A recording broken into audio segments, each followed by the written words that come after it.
Factory 2026, c'est la suite de Factory 2025. J'avais trouvé une énergie incroyable. C'est vraiment l'innovation et le monde des startups. Ça nous permet vraiment de voir ce qui s'y passe et d'avoir un ancrage local. C'est pas la première fois qu'on participe à cet événement. Cette année, au sein de International Space University, il y a toujours des thématiques intéressantes qui sont partagées. On rencontre du monde. Et aujourd'hui, moi, je suis absolument ravie que l'ISU puisse accueillir ce genre d'événement. Toutes les personnes qui présentent, ce sont des personnes passionnées et qui font un magnifique travail. Et clairement, l'innovation, c'est ce qui permet d'aller de l'avant et de donner à chacun l'envie d'entreprendre. C'est vrai qu'il y a une énergie de folie ici et je pense que c'est vraiment dû à cette diversité de porteurs de projets, à cette diversité de public. Lorsqu'on a eu cette session d'ouverture, cette chaleur, ces clap-clap, c'est quelque chose qu'on voit nulle part ailleurs, sans compter cette magnifique voix qui arrivait de nulle part dans le noir.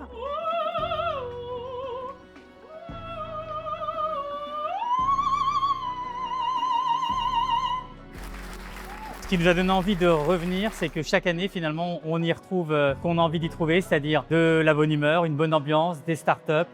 Effectivement, le spatial est quelque chose de pas forcément connu, quoique. Lors de cette conférence qu'il y a eu en introduction avec Françoise Pierrot, on se rend compte qu'effectivement, le satellite est de plus en plus important. Quand vous avez un Thomas Pesquet ou une Sophie Adno, astronautes français, qui sont là-haut dans la station spatiale, ils doivent respirer comme vous et moi, ils doivent manger, ils doivent dormir. Eh bien, il y a toute une série d'innovations qu'on développe pour le spatial et qui, in fine, viendront également pour le commun des mortels sur Terre.